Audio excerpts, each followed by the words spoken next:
Olá, eu sou Cecília Celeste e aqui nesse canal nós falamos sobre leituras, indicação de leituras que nos levam a algo melhor. O que a gente pode melhorar lendo?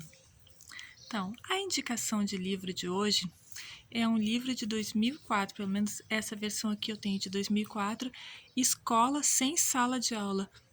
Por que eu falei 2004? Olha que interessante. Este livro já falava sobre algo que hoje se discute muito: a educação que nós temos. Nós passamos por um momento aí, tão turbulento e que se discutiu muito o papel da escola. E já nessa época, já em 2004, Ricardo Semler, o Gilberto Dimenstein e o Antônio Carlos da Costa já discutiam isso. Qual o papel daquele espaço reservado na sala de aula e que é um conceito antigo? Em algum lugar aqui magicamente vai aparecer um link para um outro vídeo que eu fiz sobre o pensador iluminista Voltaire, que é de um tempo, é de um meio de pensadores que discutia um modelo educacional e que formulou um modelo que se adotava, ou teoricamente se adota, até hoje, que é aquela sala de aula padrãozinho, com classes, cadeiras, o professor de um lado no quadro, os estudantes chamados de alunos no outro lado, aquele que detém o conhecimento e tem a autoridade, os outros têm que ficar quietinhos, observando, esses autores discutiam algo que não era novo nem para eles em 2004, Nós temos aqui 17 anos já deste livro. E essa discussão parece hoje ainda mais atual. Eu vou ler aqui para vocês o que tem na capa do livro, que eu acho que ajuda muito a compreender o que a gente vai encontrar lá dentro. Na capa: a velocidade de produção e disseminação do conhecimento está deixando a todos, inclusive empresas, escolas e mídias, perplexos e confusos. Não fomos preparados para este desconcertante ritmo hiperativo e fragmentado, disperso, que nos alcança em tempo real. Estamos vivendo um processo de darwinismo cognitivo, que consiste na dificuldade de muitos de lidar com tanta informação transmitida de tantos lugares e tão rapidamente. Tem mais coisa aqui na capa, mas olha que interessante.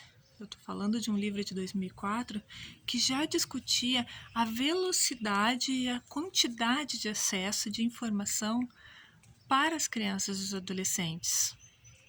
Numa época em que não tá, assim, eu não conhecia ninguém com smartphone naquela época.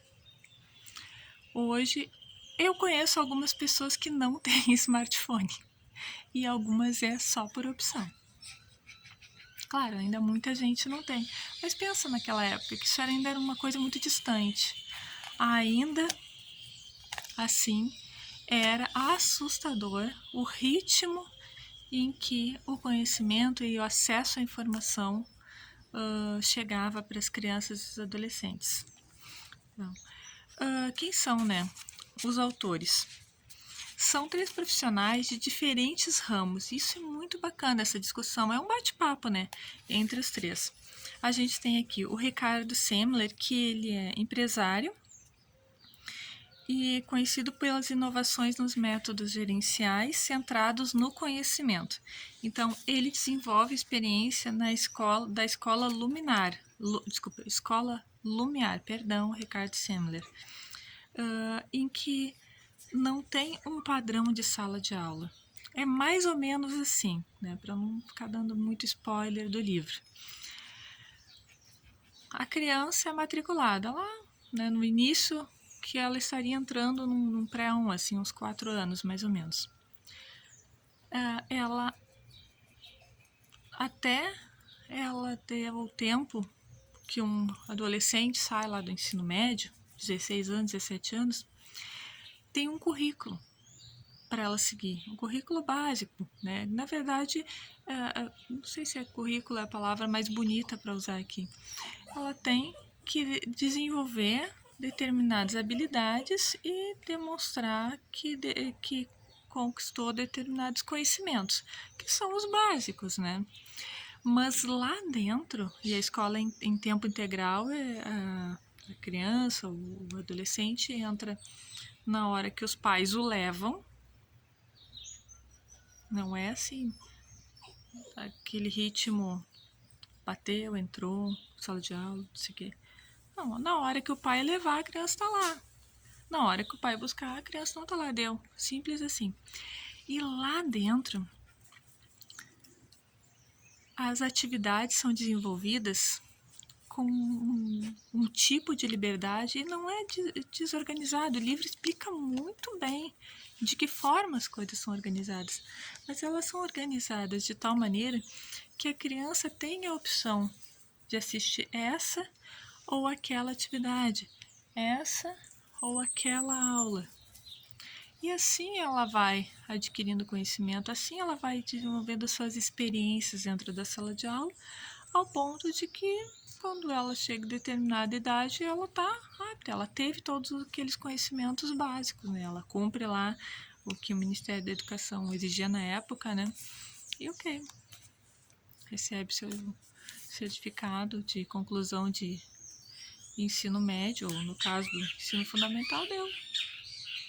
O histórico escolar, se vai se transferir, né, de escola, tranquilo. Mas o livro explica bem melhor, tá, gente? Não vou aqui entrar no detalhe de como que a escola funciona. Eu falei apenas de um dos casos. Então, Ricardo Semler, empresário. Antônio Carlos Gomes da Costa, pedagogo. E nesse momento aqui era um dos mais influentes, né, pensadores da educação brasileira. E ele se aventurou a cuidar de meninas em situação de risco em Ouro Preto. Então, o resgate do ser humano, né? Meninas vítimas de, né, vários tipos de violência, né? Situações de abandono, enfim, também não quero entrar nesse detalhe, que são histórias bem complicadinhas. E ele vai trabalhar com essas meninas e consegue fazer esse resgate, né? Fora do modelo sala de aula, mas consegue fazer o resgate educacional dessas meninas e também é uma história muito bonita contada aqui. E o Gilberto Dimenstein, ele é jornalista e aqui nessa ocasião do livro, participando do projeto Bairro Escola, que busca transformar uma região de São Paulo numa escola a céu aberto, de modo que qualquer lugar possa ser um espaço de aprendizado. Não, ele inclusive cita ali, por exemplo, uma oficina mecânica, porque na verdade, se a gente olhar ao nosso redor, está cheio de oportunidade de aprender, né? E se você, que nem assim, eu tenho filha, né? Se você chega para uma criança de 8, 9, 10, né, um pré-adolescente, 11 anos, às vezes a gente quer explicar uma coisa que a gente acha muito legal, nós adultos, né, em casa, e eles já têm tudo ali no smartphone deles. Ah, isso aqui eu sei. Como é que tu sabe disso? Meu filho de vez em quando me vem com umas mitologias assim. Meu filho, mas tá, como é que tu sabe, né? Essas coisas de mitologia, né? Ah, eu vi no vídeo tal, eu vi no jogo não sei o quê. E tem uns jogos de videogame hoje muito bacanas que explicam, pá, coisas incríveis. Então, eles têm acesso a esse conhecimento, só que de uma outra forma. E olha, eu tô falando de eles, eu tô dizendo as crianças de hoje. Já nesse tempo se discutia que a informação era tão vasta que os adultos e até mesmo o pessoal da produção da mídia, os jornalistas e até mesmo os professores não estavam conseguindo acompanhar a velocidade do conhecimento que as crianças estavam e adolescentes estavam conseguindo processar, porque era muita informação. E hoje, muitas vezes mais. E hoje, 2021, se discute ainda mais isso. Por quê? Porque nós tivemos, e nós ainda temos, em muitos casos, a experiência de ter que se afastar da sala de aula. E isso nos faz pensar, nos faz ressignificar. Se você é educador, pelo amor de Deus, vamos pensar sobre isso. Vamos refletir, será que a gente precisa realmente continuar seguindo esse padrão, continuar seguindo esse modelo? Será que isso é o melhor que a gente está fazendo? Ou será que isso é o mais confortável para nós? Lembra, se você olhou outros vídeos aqui, eu falo sobre zona de conforto. Será que isso é o melhor? Será que o que eu estou fazendo é o melhor? Ou eu estou apenas fazendo o que me mandam fazer? Coloca aqui nos comentários, eu preciso muito saber disso. O que você faz, sua prática, né? E se tudo parou agora, vai dar tudo certo, voltamos àquela vida antiga. Você, que é educador, você seria capaz de voltar para uma sala de aula e dar a mesma aula que você dava em 2019? Igualzinha? Ou alguma coisa aí dentro, que dentro do teu coraçãozinho mudou? Você que é pai, você que é mãe, que ficou esse tempo aí mais próximo da sua criança, do seu adolescente, você acha que essa pessoa que você via menos e que agora você vê mais, que esse modelo que a gente tem, o jeito de tentar ajudar os filhos até nos deveres de casa, tinha, né, os deveres de casa, você acha que cabe ainda esse modelo?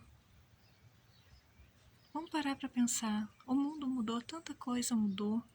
E eu tô falando que mudou faz muito tempo, que quando esse livro aqui, ó, peguei a contracapa, aqui estão os moços, ó. Quando este livro foi escrito, já havia ao redor do mundo mais de 30 escolas referência que não tinham salas de aula. Veja bem, em 2004, já existiam mais de 30 escolas referência no mundo que não tinham esse modelo de sala de aula, não seguiam o modelo lá do Voltaire, lá do século XVIII. Não, né? Não estou dizendo que é o Voltaire que determinou esse modelo, tá, gente? Estou dizendo que esse modelo de sala de aula com classe, né? Coisinha tal que a gente conheceu no tempo que a gente estudava, nós, adultos, e ainda, né, as nossas crianças estavam ou estão talvez estudando. Esse modelo foi adotado pelos pensadores iluministas lá no século XVIII e seguiu o padrão. E não se refletiu, ou se refletiu muito pouco. Será que a gente vê tantas outras áreas do conhecimento, né, se modernizando? Os hospitais são iguais aos hospitais do século XVIII? Os procedimentos médicos, eles são iguais aos do século XVIII? Os meios de transportes, eles são iguais aos do século XVIII? Por que a educação tem que ser? Por que o modelo educacional tem que ser? Vim aqui para fazer um bafão mesmo, né, gente? Eu quero ver chover comentário aqui, tá? Conto com a participação de você. Dá aquele teu like bonito aqui embaixo. Não gostou? Odiei essa chata? Dá o teu dislike, você me ajuda igual. Compartilha, traz mais pessoas para essa discussão, porque essa discussão é fundamental em 2021. A gente não pode simplesmente fingir que nada aconteceu no ano passado e uhul. Não. Essa discussão é base desse ano. Se você quer conhecer um pouco mais do meu trabalho, tem os links aqui embaixo, tá? Tem o meu e-book gratuito, Como Estudar de Forma Eficiente. Eu acho que isso ajuda um pouco, assim, né, nesse momento, né, dessa reflexão, e ajuda muito no todo, né? Ajuda um pouco neste contexto dessa reflexão e ajuda muito para quem está precisando estudar, quem tem dificuldade de estudar em casa, tá? Se você atua, né, ou pretende atuar na área de gestão escolar ou atua na área administrativa voltada assim a instituições de ensino, aqui embaixo tem o link para você adquirir o meu e-book Plano Gestor em Ação, a gestão do espaço físico escolar, em que eu trago a minha experiência profissional em diversas empresas. Inclusive, eu tenho mais de uma profissão, inclusive quando eu atuava, né, em outra profissão. Quero deixar aqui um grande abraço e se você tem outras sugestões de leitura nessa área aqui, para mim, outras discussões, outras sugestões de leitura que nos instiguem, que nos façam repensar o nosso jeito de trabalhar, ou se você é pai, você é mãe, você acha que pode contribuir? Olha, eu li um livro que isso aqui eu achei muito bom, posso contribuir? Eu quero ver aqui no seu comentário. Vamos fortalecer isso aqui. É a nova geração que precisa disso. É a gente tirar a bunda da cadeira. É a gente meter a mão na massa, arregaçar aqui, ó, as mangas, fazer um mundo diferente que a gente vai estar ajudando essa gurizada, tá? E se você é o piá que tá lendo, que tá vendo esse vídeo aqui e tá lendo alguma coisa que você acha que é bacana, né, que é uma proposta diferente, porque às vezes a gurizada pega umas coisas assim na internet para assistir ou para ler, umas coisas bem legais, sabe? Às vezes a gente não leva muito a sério a gurizada tem muito a nos ensinar. Fala aqui pra mim uma sugestão. Olha, eu li uma vez um livro assim que eu achei bem legal, Sora. A gente não podia pensar sobre isso? Vamos conversar. Beijo. Fiquem com Deus.